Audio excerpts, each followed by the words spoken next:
Hello. Hello! Hello! Hello. Você está com os críticos.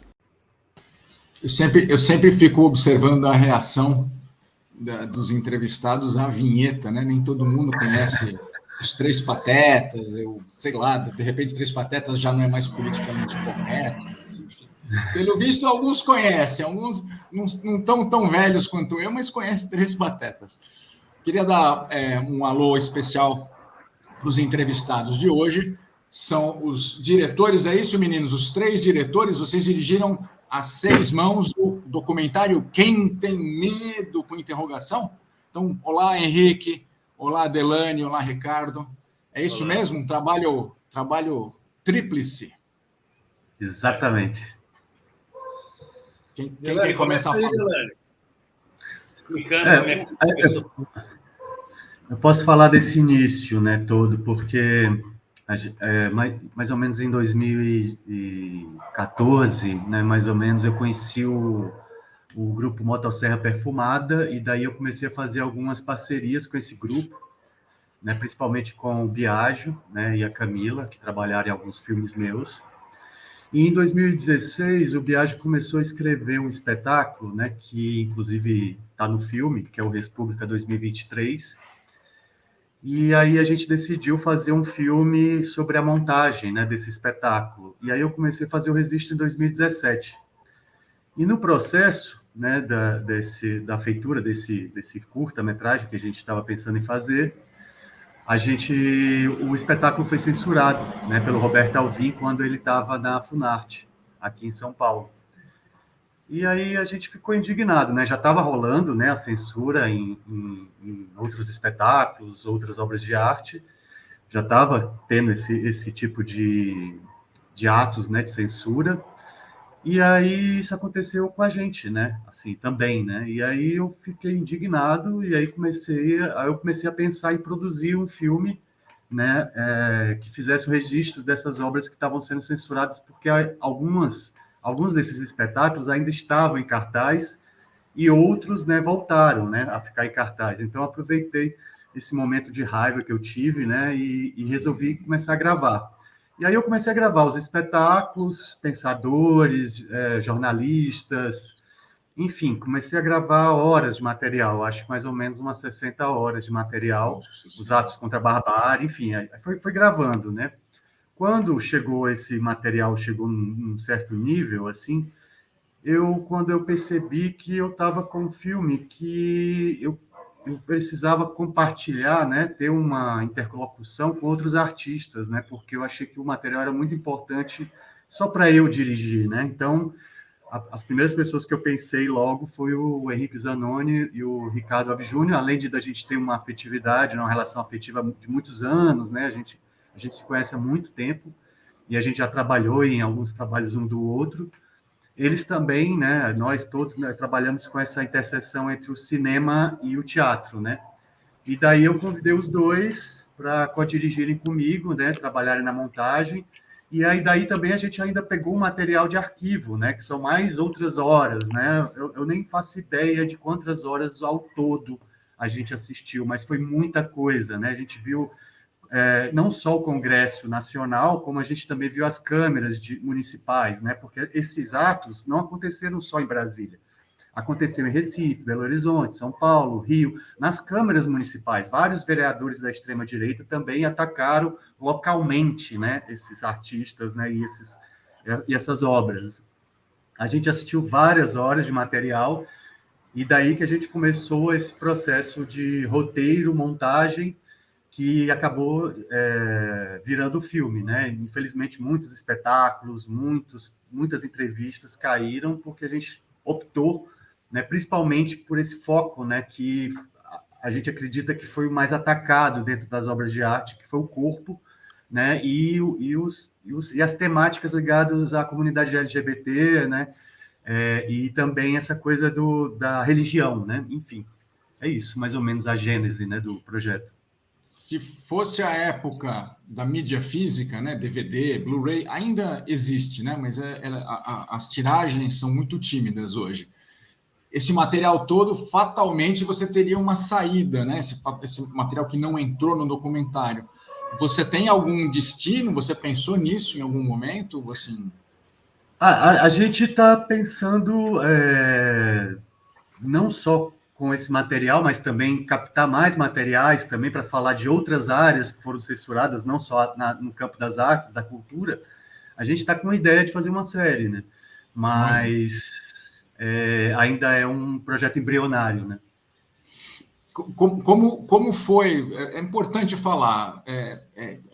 Vocês bancaram esse projeto? Como é que foi?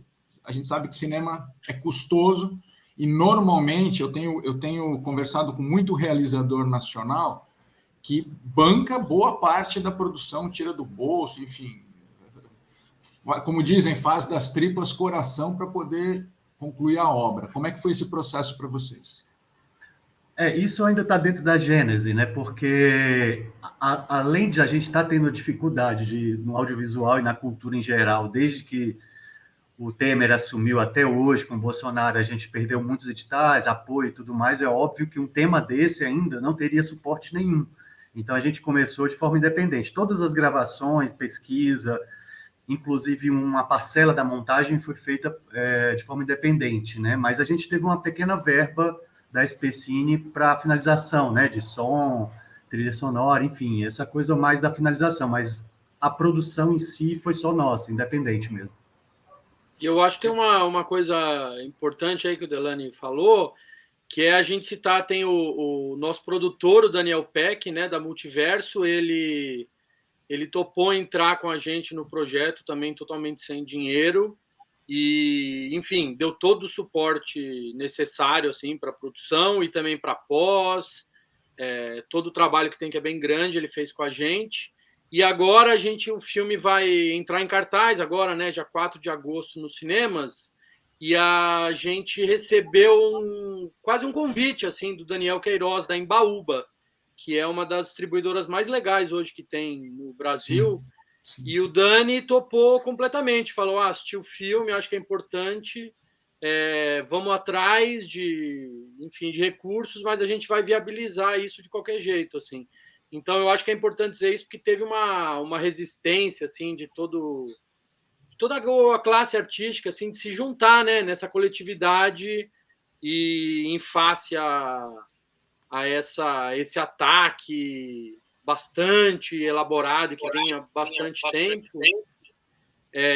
Uma solução que muitos de nós encontramos foi trabalhar junto.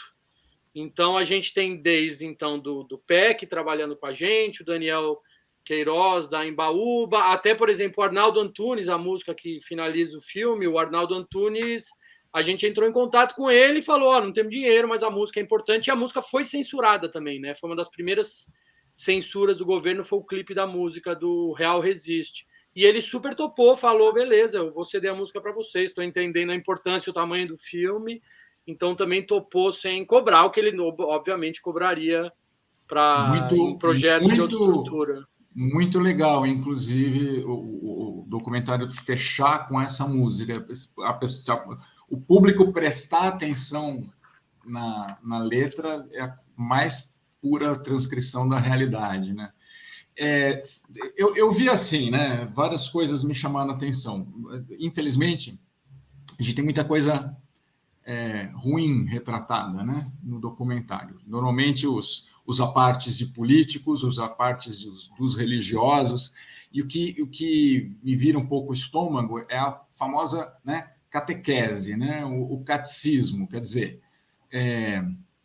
não basta eu faço, você não faz, até aí tudo bem. Agora, eu ainda vou querer cercear o que você está fazendo, essa invasão, né, essa arbitrariedade, eu acho terrível, assim, é uma marca desse desgoverno, né? Vamos combinar. Espero não estar ferindo suscetibilidades, acredito que não estou ferindo, né? Acho que ele da própria, né, o coisa da própria mensagem, né? Tipo, você quer fazer um filme com temática assim? Tá bom, vende a casa, né? Pede dinheiro emprestado. Então, na verdade, foi um bom conselho, né? Se é que a gente pode dizer isso, eu fico com muito medo de dizer isso, né, com uma coisa boa vindo dali, mas acabou chamando todo mundo no brio, né? É isso, vamos fazer. Ficou aguerrido o esquema. É isso que vocês entendem? Acho que tem uma coisa que é, né, assim, em momentos assim tão difíceis ou terríveis ou de ataque como, né, como esse que a gente está vivendo, e que na verdade acho que o filme de alguma maneira constrói, né, essa linha que vem um pouco antes de Bolsonaro, né, vem com essa organização da extrema direita, né, assim, essa extrema direita, esse conservadorismo, atacando a cultura mesmo como um método, né, como um método de ação, né. E nesses momentos acho a gente se pergunta qual é a nossa resposta, né, assim, como cidadão e também aqui como artista, né, assim. A gente não poderia passar esse momento sem poder colocar, sem poder realmente trazer isso para a tela, né, assim. E esse ponto de vista desses 5 artistas que a gente retrata, né, no filme, de alguma maneira é um espelho também maior do que a gente vive na sociedade brasileira hoje, sabe? Assim. Eu vou passar umas imagens aqui enquanto a gente fala. Eu estava lembrando justamente a declaração. Essa foto é o Wagner Schwartz, né? Isso. Então, que ele fala que ele até pratica, né, num ato de empatia danada, ele até tenta se colocar ali no lugar do outro para compreender porque essas pessoas têm medo, né, desse tipo de arte, esse tipo de cultura, ou até mesmo o tipo de informação. Quer dizer, ele é extremamente pacífico, né? E é isso, foi para fora do país para dar um tempo, porque imagina como deve ser a cabeça de uma pessoa frente a tantas críticas, né? E aí a pergunta é, dá para reverter isso? São poucos anos, né? Se nós formos pensar bem, 2014, vocês falaram que vocês começaram a registrar os primeiros atos, né? São poucos anos, e dá para reverter esses poucos anos de tanta perda? É só uma pontuação. A gente começou a fazer os registros em 2017. Tá. Porque praticamente quando começa essa onda de censura em maior escala, né? Começa a ter muito mais espetáculo. Óbvio que 14, 15 deve ter tido alguma coisa, né? Mas 2017 é o ano que começa um volume e um tipo de ataque mais específico, né? Mas, assim, eu acredito que reverter essa situação, assim, porque ela é uma situação que ela não está ligada somente a uma censura no sentido do ataque público, físico, nos ataques online. Ele também se reverteu na questão burocrática, né, que foi a destruição e o sucateamento, por exemplo, da cultura, né? Então, para reverter toda essa política cultural que foi destruída, eu acredito que sejam anos, por mais que sejam poucos anos de destruição, que não são tão poucos anos, né? Se a gente for pensar, a gente vai lá para o 5º ano já, então é bastante tempo de destruição burocrática, de destruição de várias políticas culturais. Eu acredito que a gente vai levar um bom tempo, viu? Porque são coisas que não se reconstrói tão fáceis, né? Imagino. Talvez em questões jurídicas, né, os artistas e vários outros setores que foram censurados já iniciaram essas ações, né? Muita gente entrou na justiça e ganhou, né? Assim, o seu direito de exibir seu espetáculo, sua obra de arte, o seu emprego, né? Eu acho só uma colocação que juntando um pouco o que você também colocou antes, né, quando o Bolsonaro fala na live lá de vende seu apartamento para fazer um filme, eu acho que essa mudança, essa reversão da destruição é um negócio muito longo mesmo, porque tem uma ligação profunda assim com esse neoliberalismo que a gente vive, né, essa ideia de que tudo é privatizado.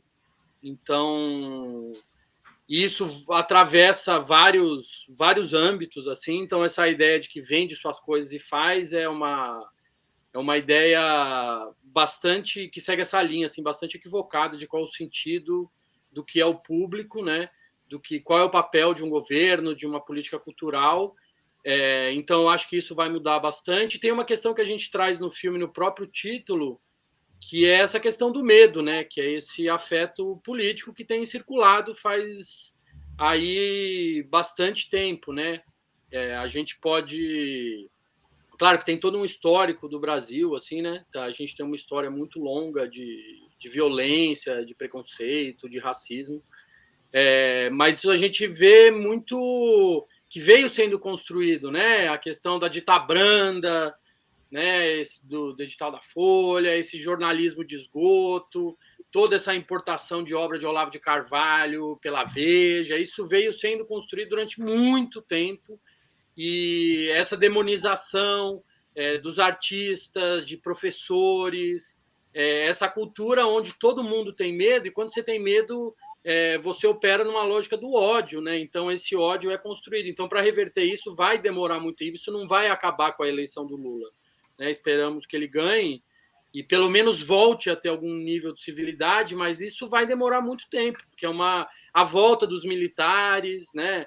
É uma coisa que está aí, essa gestão de conotação miliciana, né, que é a origem do Bolsonaro, da milícia, de violência, de opressão, de assédio. Então, tudo isso está incrustado, e bem ou mal a gente tem que encarar, porque por mais que seja 10, 15% da população, isso é 40, 50 milhões de pessoas, né? É muita gente. Então, eu acho que, enfim, tem que acabar esse governo, tem que entrar alguém que tenha minimamente alguma coisa lá dentro, algum tipo de lógica assim, de Estado e tal, mas essa questão cultural dessa circulação de afetos assim, vai demorar para ser mudado, né? E não dá para separar, né? Infelizmente, a gente está num momento que tudo se mistura, né? A cultura sucateada, a saúde sucateada, a educação sucateada, e você tem que resvalar em política, né? Não tem como não, né? Imagino assim, profissionalmente vocês, fica difícil de você falar, não pode ter carga, porque é o espaço que se tem hoje também, ainda, né, reduzido. Você não apenas expor a intelectualidade da obra, mas botar a cabeça para funcionar, né? A cabeça do espectador é o que eu tenho mais escrito, o que eu tenho mais visto nessas obras, e são muito documentários ou mockumentaries. O pessoal botar... Sabe, você tem o espaço do Blockbuster, você sabe como é que funciona a distribuição no Brasil, não tem segredo, há décadas é assim, mas tem um espaço, acho que, para o cara que quer pensar. Acho que essa obra de vocês clama por isso, não? Eu vejo que vocês foram muito cuidadosos, né, no preparo. Nada foi por acaso. Vocês querem que o cara saia pensando, querem que o cara... Mesmo porque tem uma eleição presidencial em breve, não? Assim, é um filme que, né, assim, você fala aí pensando, mas é um filme de alguma maneira que a gente tinha um desejo que ele fosse, né, de algum lugar, uma espécie de pudesse dar, né, ser uma espécie de um documento, ou que de alguma maneira representasse, né, assim, esse tempo e essa atmosfera que a gente está vivendo. Acho que realmente essa foi uma intenção do filme, sabe? Assim, e é muito interessante a gente ver já nas sessões que a gente tem realizado como realmente o público se relaciona com essas imagens, sabe? É como você também estava dizendo que quando assistiu o filme sentiu, né, esse mal-estar, né, que esses, né, certos discursos cínicos, né, assim, estão ali expostos, né, assim, eu acho que quando a gente coloca isso na tela e coloca isso também, inclusive, frente à fala desses artistas que sofreram essas violências, assim, está muito claro o que está acontecendo. A gente não precisa de nenhuma outra estratégia de voz em off ou de querer explicar, porque somente essa junção dessas duas imagens já revela a estratégia e o cinismo dessa época, sabe? Eu acho que tem uma coisa que a gente conversava bastante durante a montagem, desse lugar da política das imagens, assim, não no sentido só de uma questão política por trás dessas imagens, mas qual o sentido, né? E no filme a gente contrapõe isso, né? Porque a gente sabe que esses regimes autoritários, fascistas, nazistas, eles têm um apoio muito grande na questão da estética, da imagem, né? E ali no filme a gente coloca isso, né? O que é o Wagner, né, por exemplo, a peça dele, a performance dele é um tapete, ele está lá nu e as pessoas estão mexendo nele, ele dá uma entrevista super calmamente na casa dele e aparece um deputado gritando, ameaçando ele é convocado para a CPI, Polícia Federal, um negócio gigantesco. A Renata é uma peça que é um super sucesso, que foi um super sucesso na Europa, a diretora traz para ela fazer um monólogo dela, bonito, super delicado, refletindo sobre o amor, e aparece um deputado, pastor, sargento, mostra a foto dela e convoca as pessoas para degolar ela. Então, assim, eu acho que a gente fez um debate em Brasília, o Márcio Abreu, que é um diretor de teatro, falou uma coisa bem interessante, que ele diz que a própria resposta está dentro do filme também, que é construir fazer circular outro tipo de imagem, né?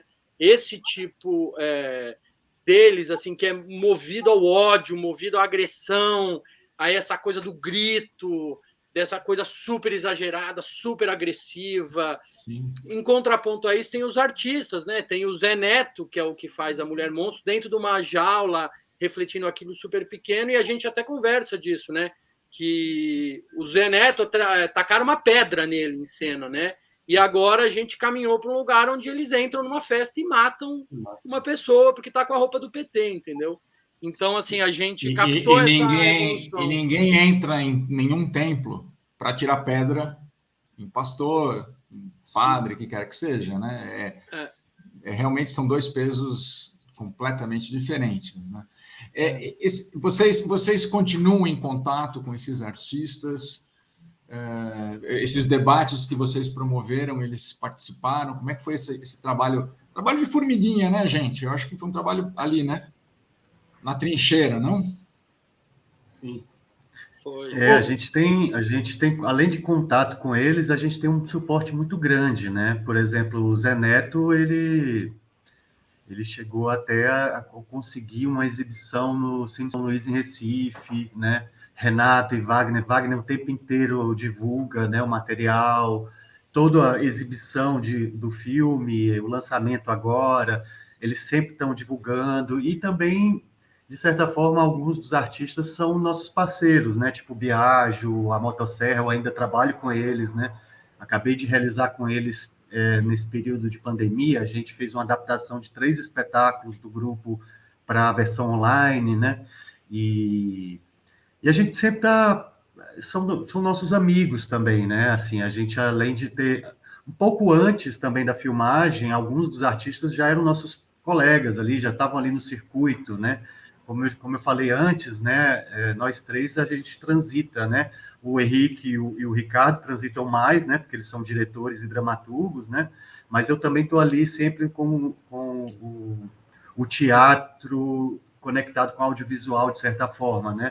No meu caso, é mais a conexão mesmo, cinema e teatro, no sentido além do registro, né? Essas adaptações, né? Para o audiovisual. Mas o Ricardo e o Henrique, eles também estão no circuito, né? Participam de festivais, né? O Ricardo, inclusive, além de estar com um filme no MIT e no Cena Contemporânea, estava com um espetáculo, enfim, a gente não foi só o filme, né, em si, porque o filme fala da gente também, né? Porque a gente, além de...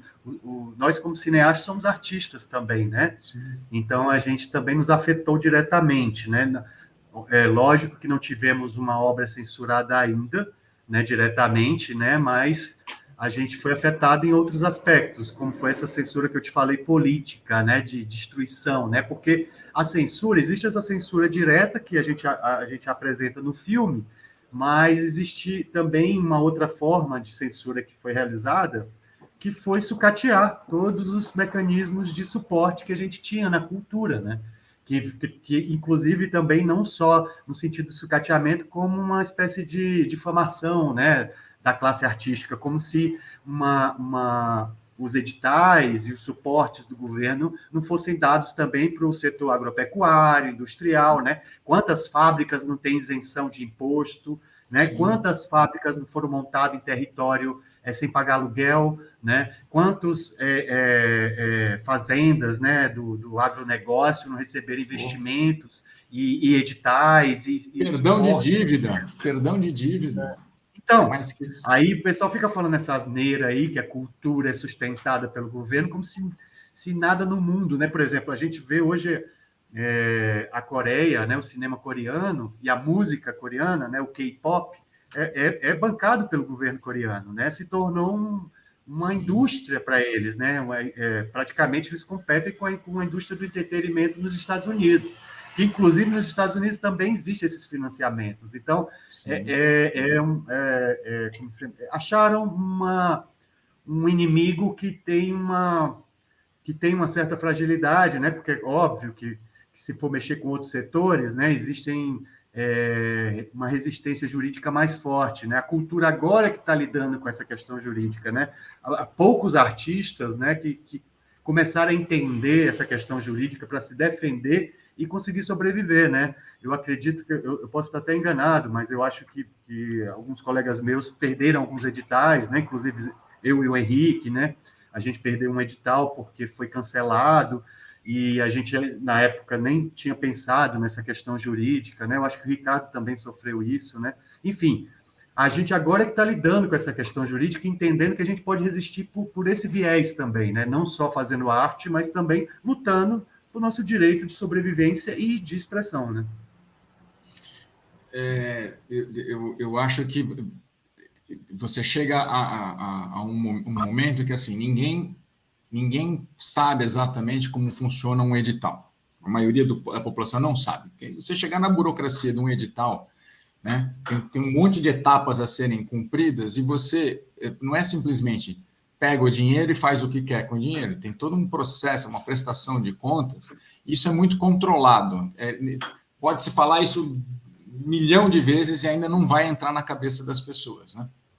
Então, é uma maneira, mais uma desculpa esfarrapada para o cerceamento, né, da liberdade de escolha de tema, de trabalho e tudo mais. É uma pobreza terrível de espírito, infelizmente, como todos concluímos aqui.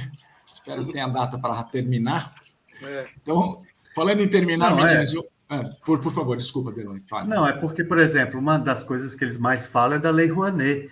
Eu, por exemplo, nos meus 20 anos de trabalho, eu tentei uma vez, peguei a Lei Rouanet e não consegui captar nada. É dificílimo, não é assim, sim.